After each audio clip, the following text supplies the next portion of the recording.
अति विशाल जहाज, एक ऐसा जहाज जो 70,000 किलो का वजन ले जा सकता है, पर फिर भी वो 671.1 किलोमीटर प्रति घंटे की रफ्तार से उड़ान भरता है। एक भारी भरकम पर तेज जहाज जो बिना किसी हवाई पट्टी के उतर भी सकता है। जी हाँ दोस्तों, हम बात कर रहे हैं सुपर हरक्यूलिस C-130J जहाज की, विशाल विमान की। यह कार्गो हवाई जहाज है जो अपने साथ 128 सैनिकों को या फिर 70,000 किलो का वजन तुरंत लेकर उड़ान भर सकता है और उन हवाई एल्टीट्यूड एरियाज में ऊंची ऊंचाई वाले क्षेत्रों में ले जा करके चीज़ों को ड्रॉप कर सकता है या वहां से चीज़ों को एयरलिफ्ट कर सकता है और वापस अपने बेस पर लौट सकता है। ये एक ऐसा विमान है जिसके अंदर रोल्स रॉयस के, जी हाँ दोस्तों, सही सुना आपने, रोल्स रॉयस के 4 ताकतवर इंजन लगे हैं। और कहां कहां इस्तेमाल नहीं किया इसे अमेरिका ने। यूएस एयरफोर्स का अभिन्न अंग सुपर हरक्यूलिस C-130J विमान का इस्तेमाल अफगानिस्तान में हुआ,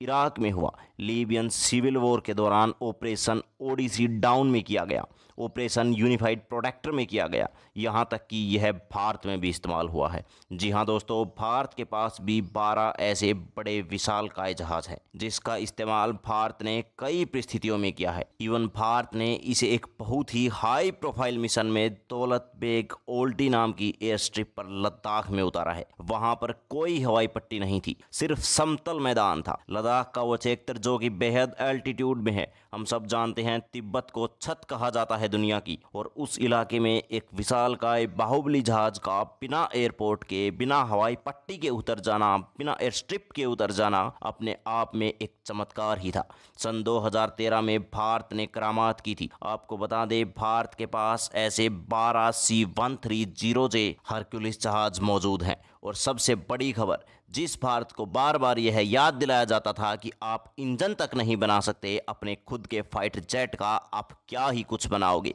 क्या ही आपका तेजस सक्सेसफुल होगा, क्या ही आपका एम का सक्सेसफुल होगा। आज हम आपको वह खबर सुनाने वाले हैं जो एक बड़ा तमाचा है उन लोगों की गालों पर जो ये कहते थे कि भारत के पास क्षमता ही नहीं है। मेक इन इंडिया एक खोखला दावा है। ध्यान से सुनिए दोस्तों, भारत में एक ऐसी कंपनी है जो हमेशा ऐसे फैसलों में सबसे आगे आती है और जो ऐसे फैसले लेती है जो भारत की आम जनता के बारे में सोचती है, भारत की सुरक्षा के बारे में सोचती है। हम बात कर रहे हैं रतन टाटा जी की, टाटा कंपनी की। वही रतन टाटा जी जब परेशान हाल थे, जब उनकी कार टाटा इंडिका नहीं चल रही थी भारतीय मार्केट में, तब वो उस कार का पूरा असेंबली यूनिट लेकर पहुंचे थे अमेरिका। और वहां एक car company, British car company Ford थी। जब फोर्ड के सामने उन्होंने यह कहा कि आप मेरी एक कंपनी खरीद लीजिए, मेरी असेंबली लाइन खरीद लीजिए, तब ये उन्हें कहा गया था, जब आपको कार का ABCD नहीं मालूम तो यहाँ क्या बेचने आए हो। अगर हम तुमसे ये खरीदेंगे तो तुम पर बहुत बड़ा एहसान करेंगे।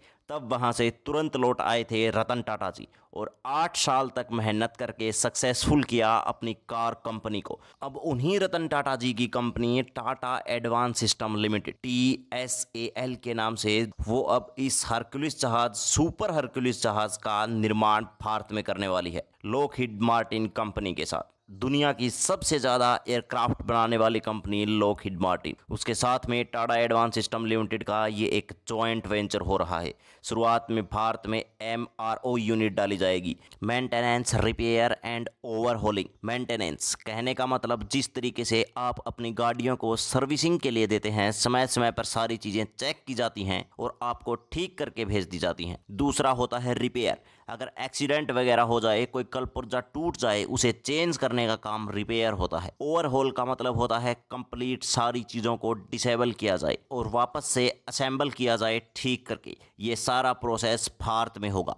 MRO यूनिट भारत में डल रही है लॉकहीड मार्टिन और टाटा एडवांस सिस्टम लिमिटेड के जॉइंट वेंचर से। भारत के पास सिर्फ 12 ऐसे जहाज हैं दोस्तों, फिर भी अमेरिका ये कंपनी भारत में क्यों बना रही है? क्योंकि भारत के अंदर उसे वो गुंजाइश नजर आ रही है कि भारत में प्रोडक्शन को बढ़ावा देना चाहिए ताकि सप्लाई चेन के रूप में भारत को इंक्लूड किया जाए। भारत के पास क्षमता है, ऊर्जावान युवा हैं और स्किल्ड हाथ यहाँ पर मिल जाएंगे, जिससे कि भारत जो है सप्लाई चेन का अहम अंग बन जाएगा। केवल 4 देशों के पास है MRO यूनिट, एशिया के अंदर और दुनिया के 21 देश इस जहाज का इस्तेमाल करते हैं। खुद भारत चाहता है कि 80 ऐसे विमान खुद वो खरीदे। तो आप समझ लीजिए आने वाले समय में इसकी असेंबली भी भारत में होगी और हो सकता है कि पूरी मैन्युफैक्चरिंग भी भारत में होनी शुरू हो जाए। याद रखिएगा दोस्तों, जहां शुरुआत होती है वहां चीज़ें आगे बढ़ती हैं, डेवलप होती हैं और आगे जाकर ये जहाज़ भारत में भी बनेगा। आप समझ लीजिए भारत को उस देश की लिस्ट में कैटेगराइज किया जाता है जहां भारत खुद अपना इंजन नहीं बना सकता था।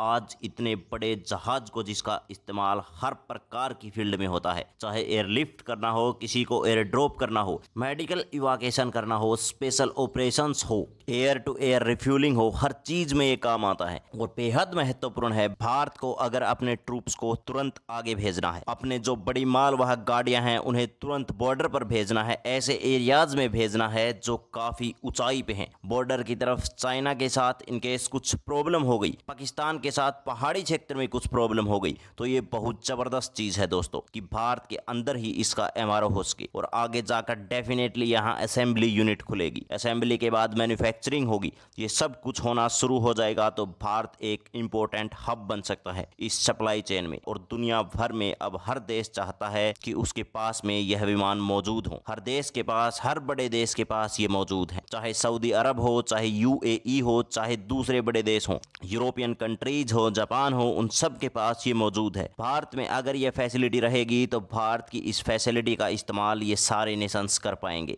दोस्तों सबसे बड़ी बात यह है कि इसको मजबूत विमानों की श्रेणी में गिना जाता है। इसे सुपर हरक्यूलिस C-130J का ये विमान जो है बेहद कम जगह पे लैंड करता है और बेहद कम जगह लगती है इसे उड़ान भरने के लिए और ये अपने साथ 2 गुना वजन ले जा सकता है। 70,000 किलो ये अपने साथ ले जा सकता है। बहुत बड़ी बात है, इसे एक कंप्लीट एयर स्ट्रिप की जरूरत नहीं पड़ती, यह आराम से समतल जगह पर भी उतर सकता है और यह इसके यूज को और ज्यादा बढ़ावा देता है, मिलिट्री ट्रूप्स के मूवमेंट को और ज्यादा बेहतर कर देता है। कहीं पर कोई प्राकृतिक आपदा आ जाए तो ऐसी स्थिति में मदद पहुंचाना, लोगों को वहां से एयरलिफ्ट करना। भारत की इसके एप्लीकेशन की बात करें तो स्पेशल ऑपरेशंस में इसका इस्तेमाल किया जा सकता है। इसके अलावा ये बहुत ही लो लेवल फ्लाइंग भी कर सकता है, बेहद कम ऊंचाई पे उड़ान भर सकता है ये जहाज। साथ ही साथ यह एकदम अंधेरी जगह में उतर सकता है, ब्लैकआउट कंडीशंस अगर कहीं रहें तो भी ये उतर सकता है। इसके पास ऐसे एवियोनिक्स हैं, ऐसी टेक्नोलॉजी के अंधेरे में देखते हुए सेंसर की मदद से इसे लैंड कराया जा सकता है